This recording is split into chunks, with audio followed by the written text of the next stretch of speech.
Je vous remercie, Monsieur le Président, Messieurs les ministres, honorables collègues. Monsieur le ministre des Finances, j'ai lu la loi de finances rectificative.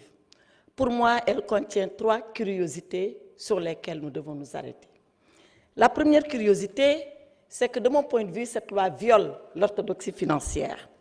Elle viole l'orthodoxie financière parce que le principe est que la loi de finances rectificative corrige la loi de finances initiale.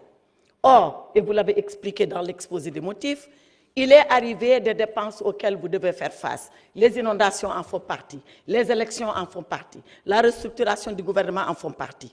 Comment se fait-il que vous ayez déjà consommé tous ces crédits pour venir nous demander de voter la loi? Il fallait d'abord voter la loi avant de les consommer les crédits, mais les élections sont derrière nous. Vous nous demandez de vous octroyer des crédits de 20 milliards que vous avez déjà dépensés pour les élections. Première violation de l'orthodoxie financière.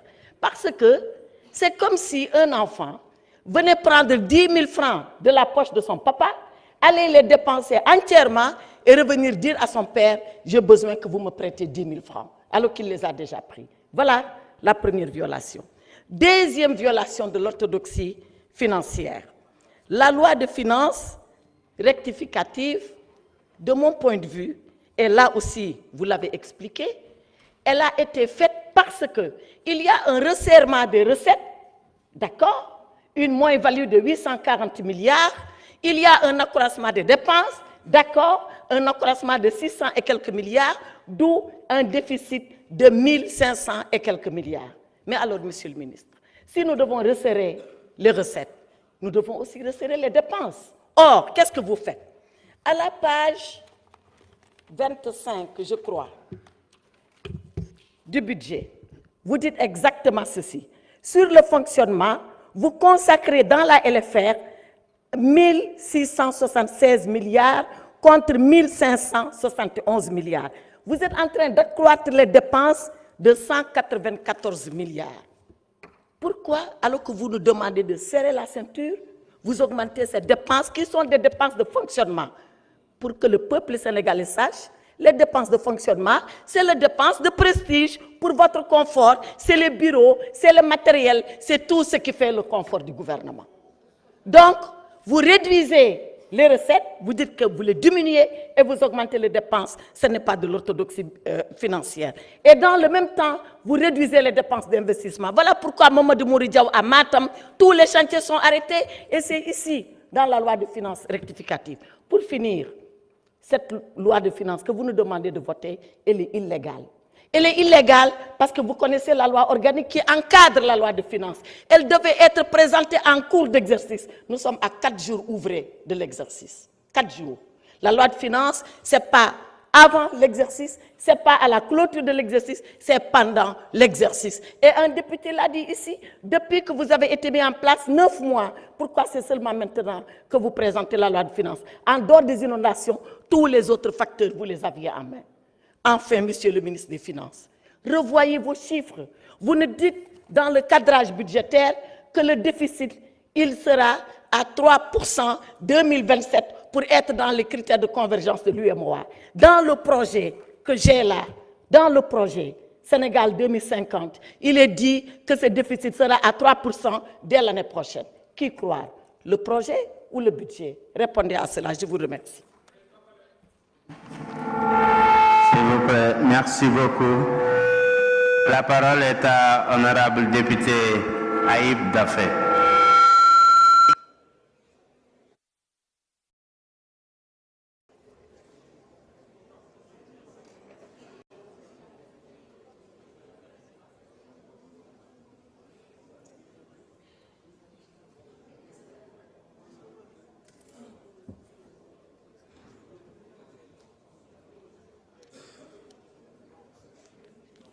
Voilà, merci beaucoup, Président.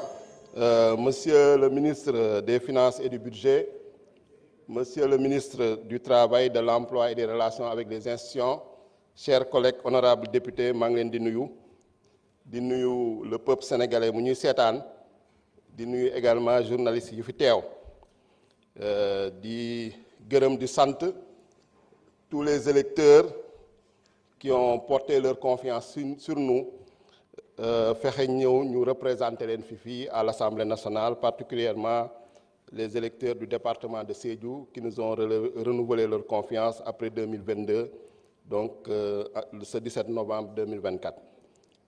Di wax rek par rapport à cette loi de finances rectificative, je pense que en commission bu ñu ko examiner, que ce soit la majorité, l'opposition, les non-inscrits, il y avait une quasi-unanimité.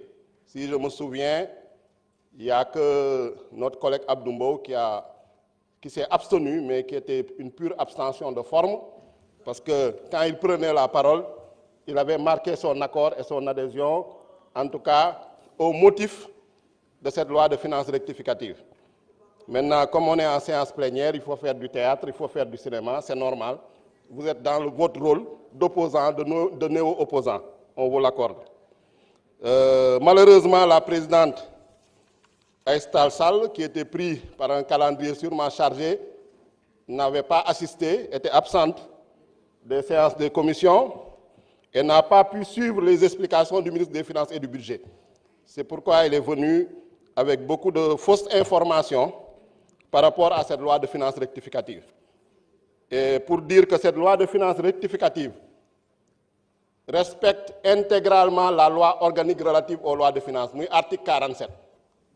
Bu loi organique relative aux lois de finances moom mooy wax ci yan condition nañuy indee loi de finances rectificative te ñett condition yu mu wax ñett condition yooyu yëpp loi de finances rectificative bi réunir na ko.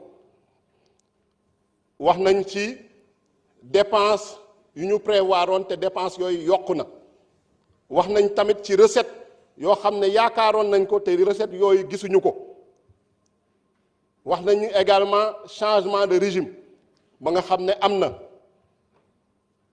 Wax nañu également ci conjoncture nationale beeg conjoncture internationale. Donc pertinence loi de finances rectificative bi yaakaar naa ni kenn waru ko discuter. Te dépense yu nga xam ne daf nañ ko ci dépense yooyu yëpp ci askan wi la jëm.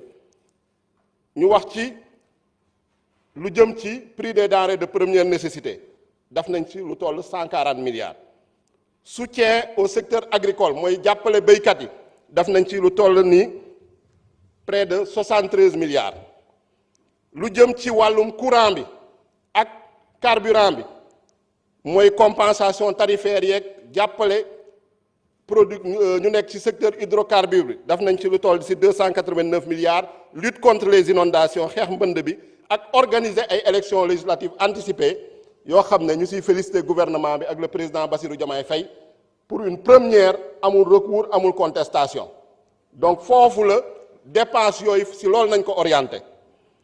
Ñuy wax également par rapport ak revue des finances publiques mooy lu nga xam ne premier ministre Ousmane Sonko daf na ko loolu loi portant code d'éthique et de transparence dans la gestion des finances publiques nga xam ne loi boobu 2012 moo nañ ko voté loi boobu ko exiger gouvernement bu bees su ñëwee dañ la ne dans les 3 mois il faut nga def la revue des finances publiques lu ci jiitu mooy ci budget bi nga saytu dette bi soo ko defee ba pare nga jébbal ko Cour des comptes dans les 3 mois suivants da ko war a publier.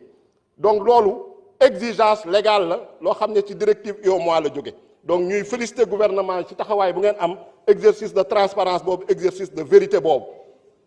Lu ñuy wax nag mooy loi de finances rectificative bi yaakaar naa ni ñëpp ko war a voter parce que lu ngeen def ci priorité sénégalais yi parce que wax ngeen ko da ngeen fi fekk une situation chaotique fekk fi dette boo xam ne dañ ko nëbb fekk fi déficit boo xam ne dañ ko caxatee ngeen ñëw redresser situation boobu moo tax tey ñu indi loi de finances rectificative bi en tout cas ñun le groupe parlementaire Pastef les patriotes ñoo xam ne bëgg nañu réew mi ñoo xam ne dañu redresser réew mi jubbanti réew mi incha allah nañ ko voter di leen souhaiter en tout cas une très bonne exécution de ce budget 2025. Je vous remercie.